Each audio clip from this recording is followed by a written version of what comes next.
Member and Cook d'Entremont. Mr. Speaker, this budget holds the status quo on healthcare spending. The Department of Health's budget only increased by 1.8%. This is not enough to keep up with the cost of healthcare. I saw the real-life consequences of overcrowded hospitals, overflowing emergency rooms, and difficult working conditions firsthand. When my dad was dying of pancreatic cancer, he was staying in my home and required medical attention in a hospital. However, there was no room for him. We pleaded for help, and eventually his family doctor said to take him to the ER, and she had a bed there for him. When we took a break from caring for him to get some sleep and thought we were leaving him in a safe place, he was moved into a hallway and left without care and without medication, alone and in severe pain. Will the Premier explain why he hasn't given the Department of Health the budget necessary to implement his party's platform commitments to reduce the strain on our emergency rooms? The Minister of Health.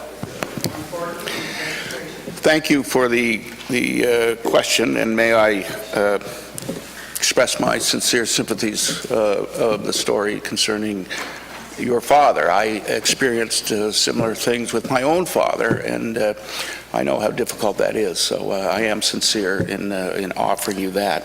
Healthcare is a challenge. The budget was set at 1.8% because that was the minimum amount that we felt that we did not have to go backwards and that we would not be deteriorating the system. There are challenges moving forward, and they are real challenges. Healthcare and the demand for healthcare is growing at a rate greater than our economy is growing. I've discussed that matter with your leader on several occasions, and he understands it, as do I. So there's a two-pronged approach here.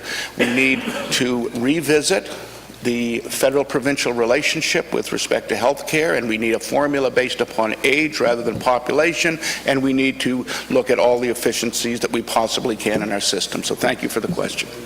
The member for Cook-D'Entremont.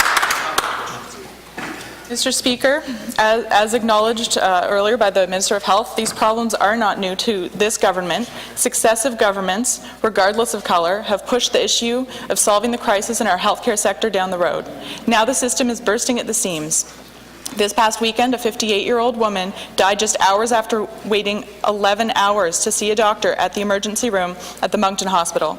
Dr. Serge Melançon, an ER doctor at the Moncton Hospital and the president of the New Brunswick Medical Society, said half of the hospital ER beds are occupied by people who can't be transferred to another unit due to overcrowding. This death comes just 1 year after an infant died only hours after being turned away from the Miramichi Hospital last March due to overcrowding. What will the Premier do to ensure hospitals have the resources necessary to ensure this situation never happens again?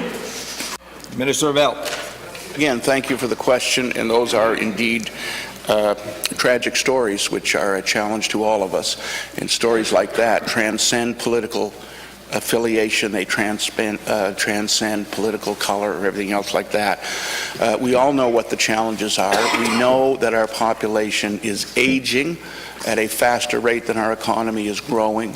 We know that people are retiring earlier than they used to, and as a result of that are living longer. And we know that we're facing very, very, very serious challenges. And as I said, the solution is not in pat answer. It is working together, and I ask the Green Party to work with me as we work forward. Your leader well knows, and I can tell by your questions, you understand what the challenges are. And I won't insult your intelligence with a pat answer. I'll say we need to work together on a federal provincial relationship, and we need to work together in bringing efficiencies and consistencies to our health care. So again, thank you for the question.